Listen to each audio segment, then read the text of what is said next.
Hello and welcome to this week's episode of the Property Doctor Podcast. It's 2026. This is going to be a recap of what we did in 25 and a little update as to what is going to happen in 2026. So you're also going to see more of this type of stuff. So I'm currently waiting for my wife who's got an appointment, and so I'm using this time where otherwise I'd be sat doing nothing to generate stuff like this. So this is the first of that. You will notice there's going to be some differences in 26. There's going to be a lot of more episodes. There's going to be different types of episodes. I want to do a business clinic part of the Property Doctor podcast, where we get business owners on of all shapes and sizes, from PR to hypnobirthing to flat roofers to physiotherapy company owners, you name it, anybody that's got a business that really knows the struggle and is happy to talk about how bloody hard it is, I'll be getting them on to have a chinwag with. There'll be lots more property, of course. There'll be more entrepreneurial medics. There'll be literally more of everything.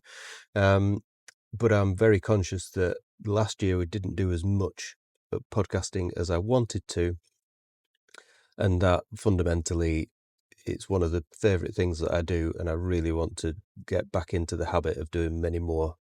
And to be fair, a lot of the best stuff that has ever happened to me has come through the podcast. You don't need many followers to have opportunity come your way. It's more the quality of your followers that matters, not the quantity. And my little podcast is testament to that. So looking back on 25, from the outside, I suppose people saw growth. They saw more staff. They saw more responsibility. They saw many more properties. They saw probably more risk. They might have even seen, things that they thought were flashy, like going on holiday, which shouldn't really be flashy, but I don't go anywhere flashy. I did, I suppose. I went to the opening of the frack ball season in Vienna as a guest to a socialite, that was a Viennese socialite. That was quite flashy, I suppose. Little old me from a council estate going doing stuff like that.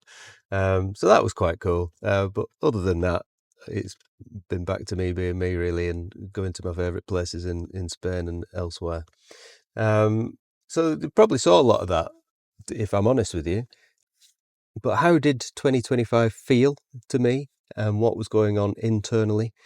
It felt heavier at times. There was, after you get past the initial excitement acquiring these businesses or these portfolios and doing more stuff, there's a period of time which turned into a full year, fundamentally, of stabilizing it all, consolidating it all, and turning a lot of stuff around. So I talk about this quite often when I go and do any public speaking, is that the type of stuff that we buy is a problem. It's somebody's problem, because I don't want to buy something at the peak of its value as a performing asset, because you're paying top whack for that.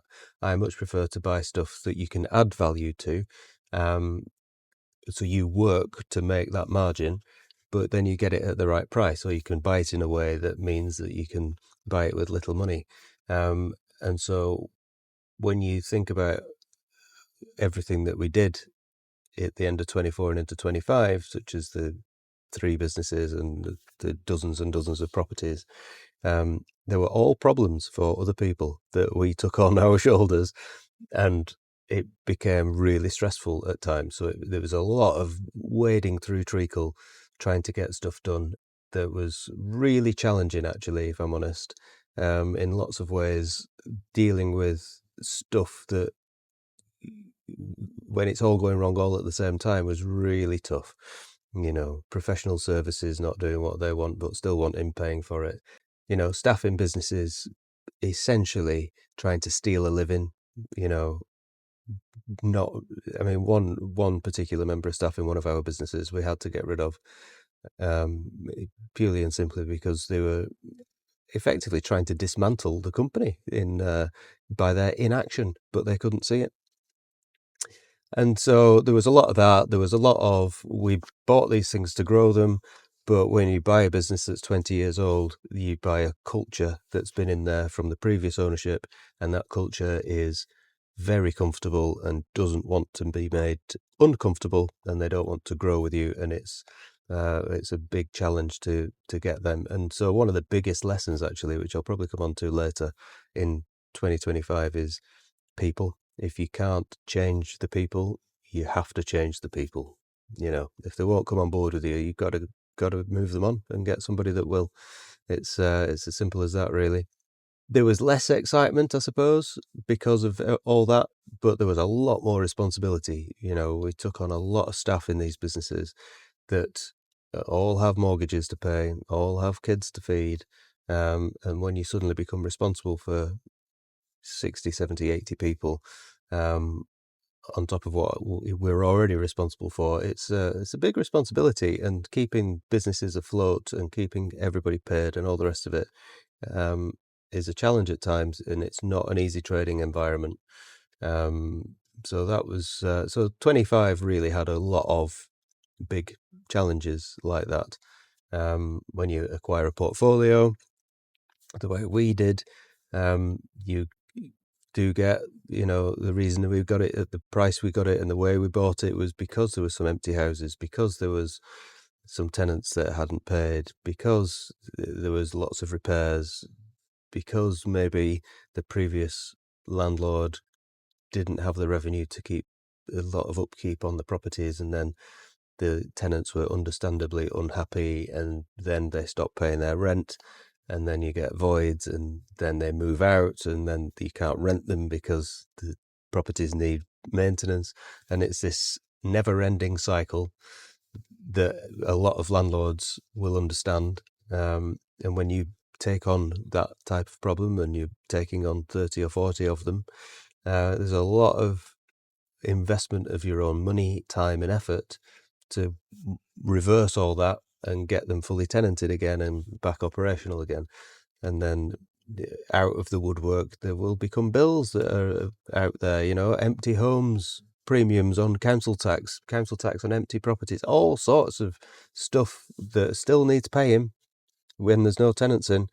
And so it's there was a lot. And when you then add in the businesses as well, it was stressful, man. It really was. However, learned an awful lot about myself during it, learned an awful lot about business, learned an awful lot about how you grow a business from having ideas of what I wanted to do. I thought I'd be able to go into these businesses like the security company and flick my fingers and be able to increase its revenue by 25 to 50%. It doesn't work like that. You've got to get the culture to get the growth, and then you've got to find the customers, and then you've got to have the satisfaction, and there's all sorts of systems and processes that go in place that are required to start going down that road. Otherwise it'll all fall apart. So I've learned a lot this last year. I've effectively had well over a master's level education in business this last 12 months, and in my downtime, I've sought out more of that information. So I do a lot of learning, and that's something I'll come on to later, as to the habits that I'm taking into 26.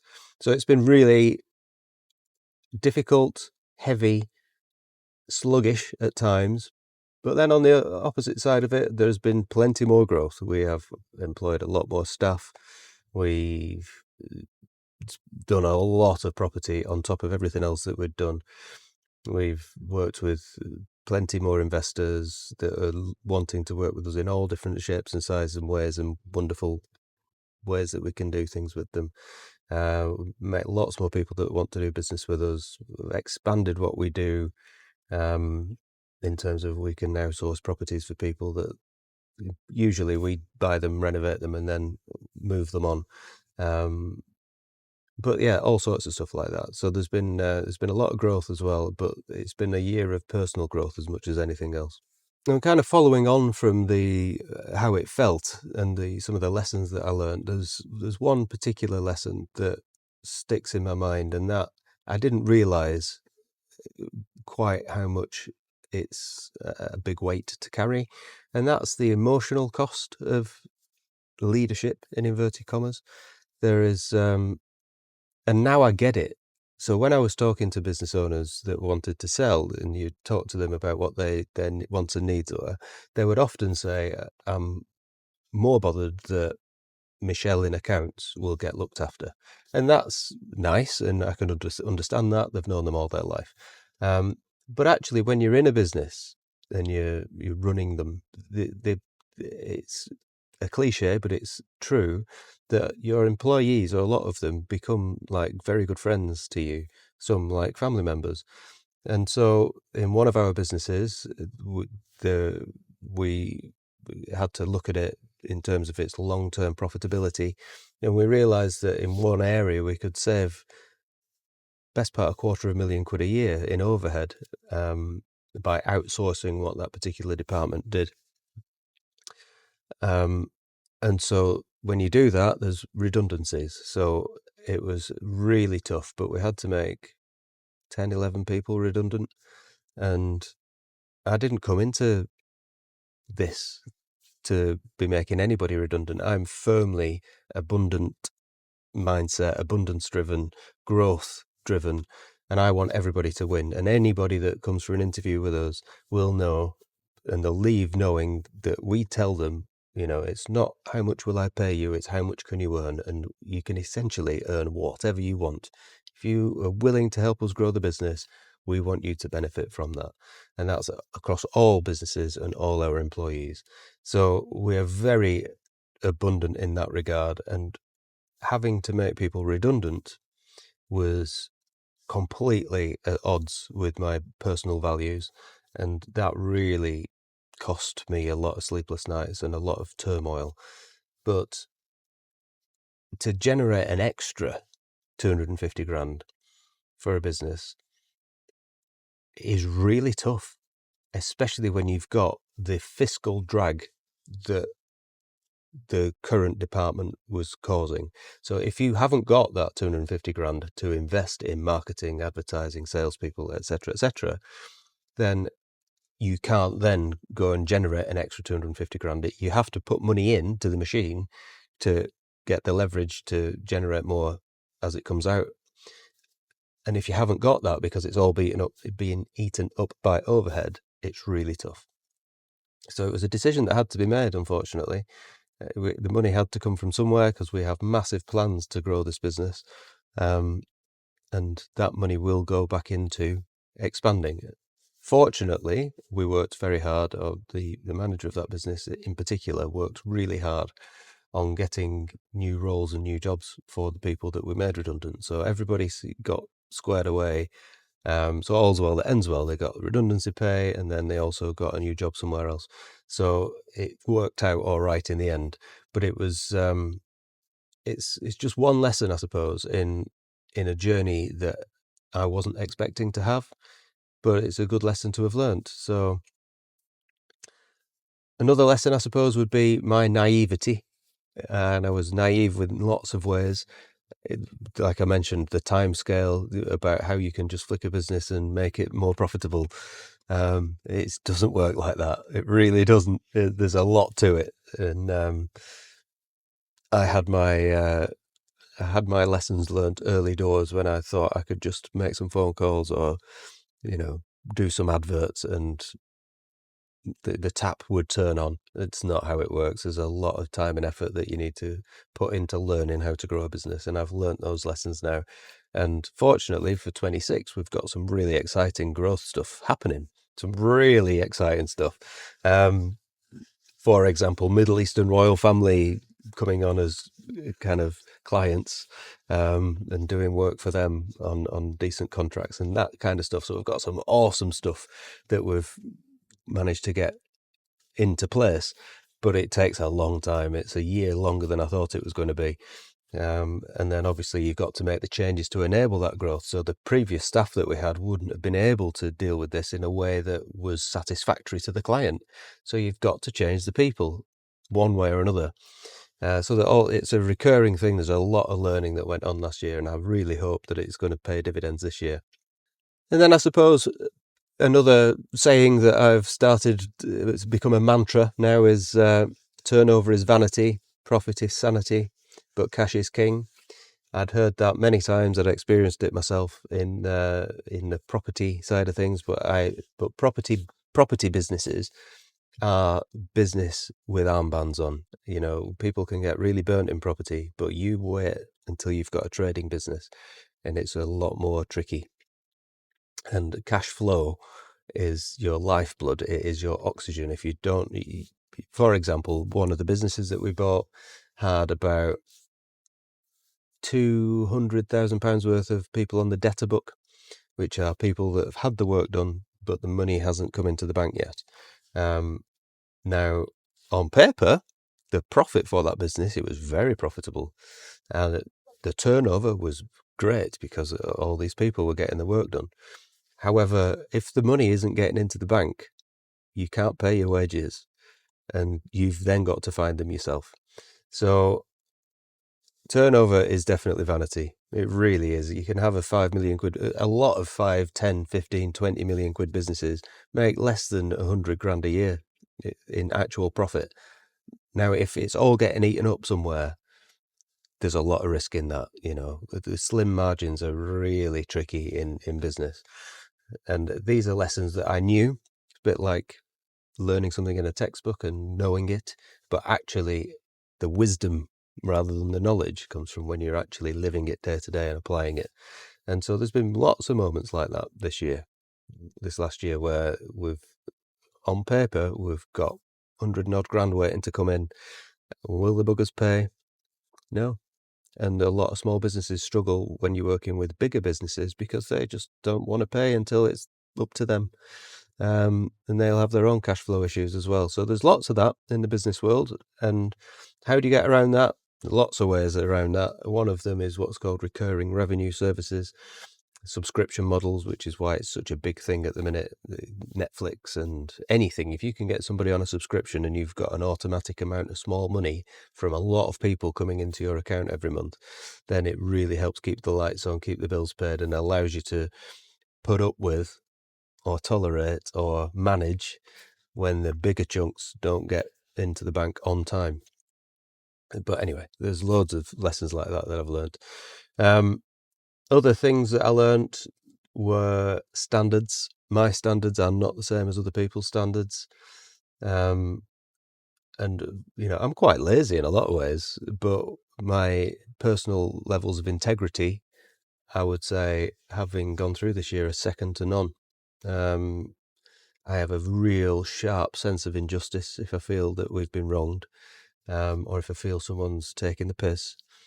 It's something that I spend a lot of time thinking about, and I know my business partner Philip does as well. We've been burnt far too often this last year and not retaliated because of our own standards.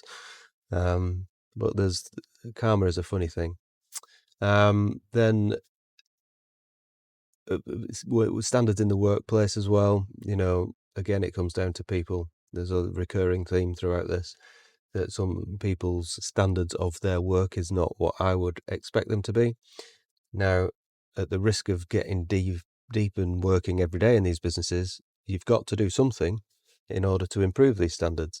So that's where delegating your leadership comes in, and having managers and leaders in the business so that we can be out of it and do what we do best.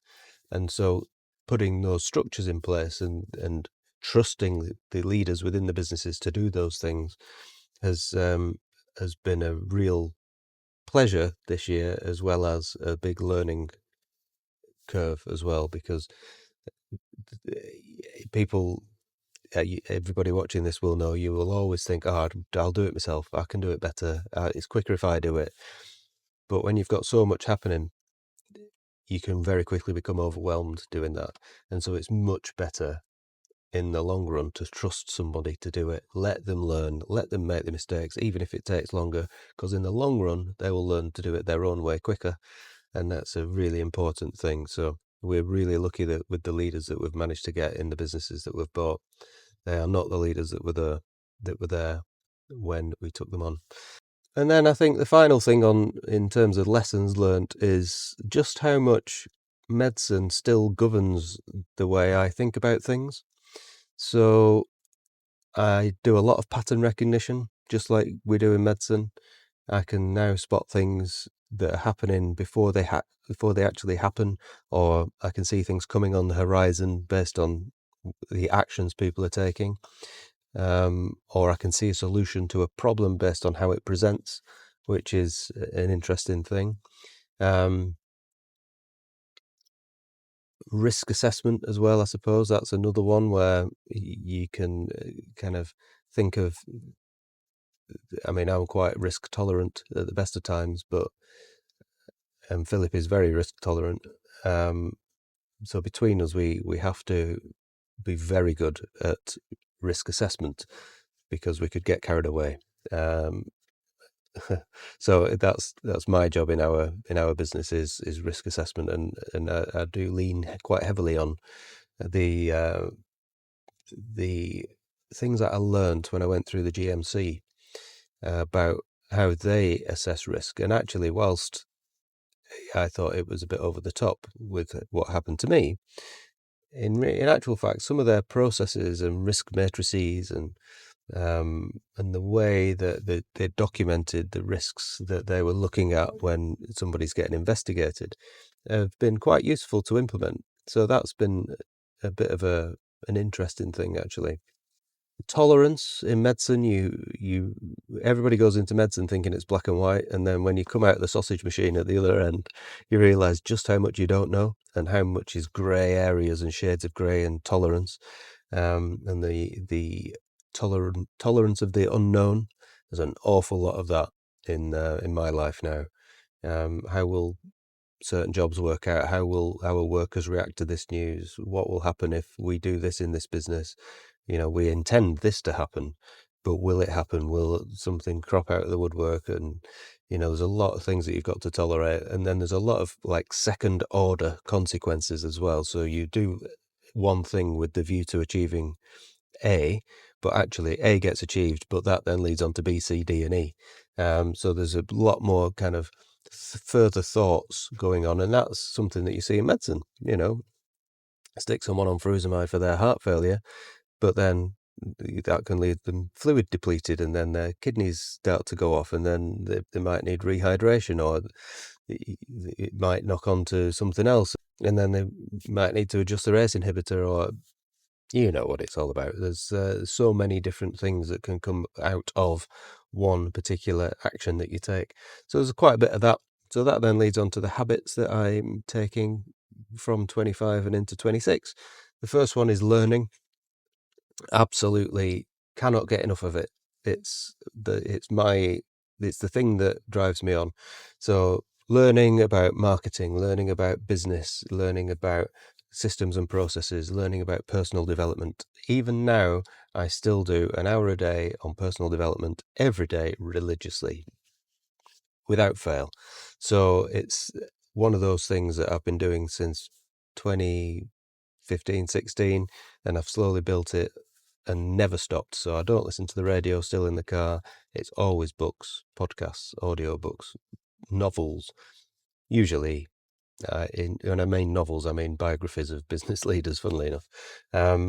So there's no excuse for not doing an hour a day. Even if you're walking the dog, listen to something useful, and reflect on it and implement it. So habit number one is learning. Absolutely. This year I've got something quite exciting. I've been invited into, sounds a bit of a cult, but I've been invited into the inner circle of a very well-known business leader that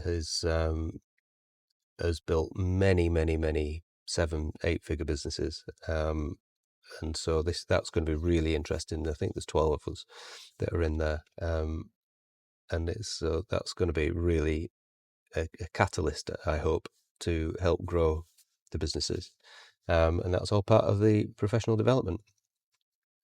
So yeah, personal growth, and it's not cheap either.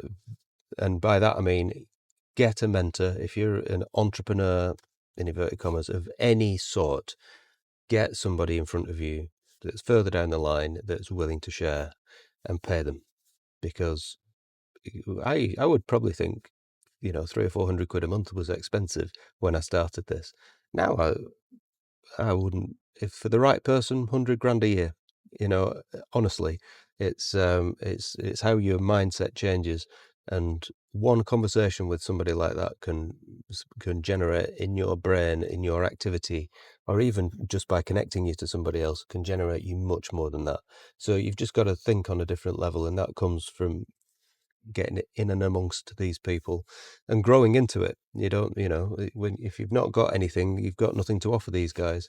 So it's a growth process that you have to go through. It's really interesting, actually. I would never have dreamt that, I would have thought it was a scam or something like that. And there are quite a bit of scammers out there, believe you me. But anyway, that's a little thing that I'm really looking forward to. Other things other habits, I didn't do enough exercise in 25, so got to look after my health. I am incredibly well insured now. I'm worth a lot more dead than I am alive. So maybe I need to get a bulletproof vest. Maybe that's maybe that's the answer. But no, looking after my health, because I'm really conscious that I've probably got less years left than I've lived, because I'm now 48, I think. So unless I look after my health, I'm on an ever decreasing timeline, and I really have a lot left to achieve, and to experience. So I've got to look after my health more. And I suppose the third thing is priority tasks. So I've divided my time already down into priority tasks. I did a lot of public speaking last year. I want to do much more of that. So getting out and about, getting known and famous to a few is a really important way to grow what you're doing. And that's not to be this personal brand, because I don't have the arrogance or the desire for that, if I'm very honest with you. But there's nothing wrong with people thinking, Andrew, when they think physiotherapy or security or property, or where should I put some money for 10% return? Oh, Andrew, there's nothing wrong with that. So you need more of that. And the only way to do more of that is to do more of that. More is more. So more speaking, radio, podcasting, YouTube, TV, if anyone's daft enough to let me on the telly, all that stuff. So there'll be much more of that. And that's the third thing that I'm taking, because I started a little bit of that last year, and it became something that ended up being quite valuable and worthwhile. And I'm told that the audience got a lot from it, which is fundamentally why I wanted to do it in the first place. Because I used to go to talks and learn a lot from the people that were there, especially at the beginning when I was going and learning from the speaker. And I don't have anything to sell. Don't go out doing talks saying, buy my stuff. I go out with nothing to sell. If you want to follow me and see what I'm about, that's fine. But I'm not there selling a course or selling a mastermind or anything like that. I'm just offering my experience in case somebody can benefit from it. So there's that as well. So I'll be doing much more of that. And then to round it up, this short episode, I suppose if 24 was a year of growth, 25 was definitely a year of consolidation. 26 is back to being a year of growth again. Massive plans to grow, big things already planned, lots of meetings already in place for all sorts of things. Growth in all the businesses and the property stuff, and that personal brand thing as well. So if you are interested in working with us on anything that we've mentioned, if you'd like me to pop up at the opening of your box of tissues and say a few words, then get in touch. If you like the podcast, please like and share and subscribe and all that good stuff. And I hope to see much more of you and be even more annoying in 2026. All for now, and thanks for taking the time to listen. See you later.